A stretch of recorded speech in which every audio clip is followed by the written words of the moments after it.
Finally ঘুম থেকে উঠলো। এত সুন্দর একটা স্বপ্ন দেখতেছিলাম, কেডা আমার এই ঘুমটা ভাঙাইলো? তুই এতক্ষণ তুইয়া পইরা ঘুমায়া কি স্বপ্ন দেখলি রে? স্যার, কত সুন্দর আর মজার স্বপ্ন যে দেখলাম, আপনারে বললে বুঝাইতে পারতাম না। স্যার, আপনি শুনবেন আমি স্বপ্নে কি দেখছি? তাইলে শুনেন। আমি স্বপ্নে দেখছি হইতাছে আমি বিজ্ঞানে 100 পারা ফার্স্ট হইছি, আর আপনি আমাদের স্টেজে ডাইকা নিয়া গুড্ডু বুড়ার ভূতের সাথে সেলফি এই বইটা দিতাছেন।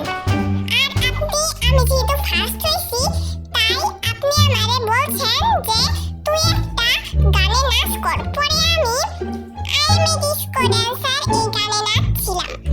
আইসে আমরা থাকতে সে ফার্স্ট হইব। সব কথা দেখছো?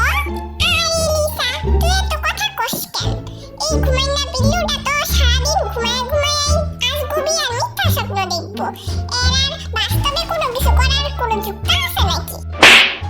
তুই যে পাগল আর অকর্মের দিকি, এর লিগা তুই ওরম স্বপ্নই দেখছস। তুই তো সারা জীবন ওই স্বপ্নেই ফার্স্ট হয়ে যাইবি, তোর আর বাস্তবে ফার্স্ট হওয়া লাগতো না। তা জাঙ্কুক বাবা, তুই কাঁদতাছস কেন? তোর আবার কি হইছে? I'm out of my head, out of my mind, why? Sir, আপনি আমার কষ্টের কথা আর কি শুনবেন? আরে ভাই, আমার খাতা ছিঁড়া ফেলছে। এখন আমি কই লিখবো? আমার পুরা পরীক্ষা দেওয়ার তাই কেন? জাঙ্কুক, তুই এগুলা কি করস? আর আমি তোর খাতা কি লেগা ছিটতো?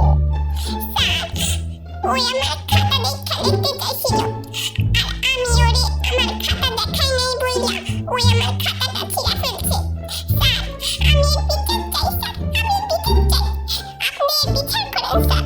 স্যার, আমি সবকিছু মানলেও এই অপবাদটা আর মানতে পারতাছি না। স্যার, আপনি জানেন জাঙ্কুক প্রতিবার আমার খাতা রেখা লেখে, আর এইবার ওই ঠিক তাই করছে। আর ওই আমার খাতা লেখা ছাইরা আমারই খাতা ওই ছিঁড়া ফেলছে, আর এখন এসে সেটা বলতেছে আমি কিনা ওর খাতা ছিঁড়া ফেলছি। আর কান্নাটা তো করা উচিত আমার, আর সে এসে ছাইরা ফের কান্না শুরু কইরা দিছে। যত সব জামাবাজ আইছে। স্যার, লাস্ট বেঞ্চ থেকে মুতের গন্ধ আসতেছে। চিকিতা মা, তুমি এটা কি বলতেছো? ওই কোন বদমাইশ এই আকামটা করছস? তাড়াতাড়ি স্বীকার কর। স্যার, এই আকামটা বিবাইয়া করছে। না স্যার, আমি কিচ্ছুই কই নাই। এই রুইটা পেটনি আবল তাবল কথা বলতাছে। না স্যার, বিবাইয়া সত্যি সত্যি পরীক্ষায় কিছু না লেখার জন্য ফেল করবো বললা ভয়ে মুইতা দিছে। তুই আমার স্বপ্ন দেখাই কিনা তোর বাপে দেখাইব। এই নে। হ্যাঁ, তুই আমার মানে একটু জানিস না। হ্যাঁ, তোরে আমি মাইরাছি। ওই পাড়িটা রোরা থাম, তোরা এসব কি শুরু করছস? আমার নাম রোরা, আর আমি সবাইকে মাইর দেই উড়া ধুরা। পাড়িটারে তো আইজ আমি ওর উচিত শিক্ষা দিয়ে সারমু। এই রোরা, আমরা তো সবাই জানি তোর ফাইটিং স্কিল সম্পর্কে, কিন্তু বইন আবার দয়া করে এমনি তোর স্কিলটা প্রয়োগ করিস না, নাহলে তোর লেখাপড়া বাদ দিয়া খেলা গাড়ি খেলুম লাগবো বই। ইস, কি বিশৃঙ্খলাটা শুরু করছে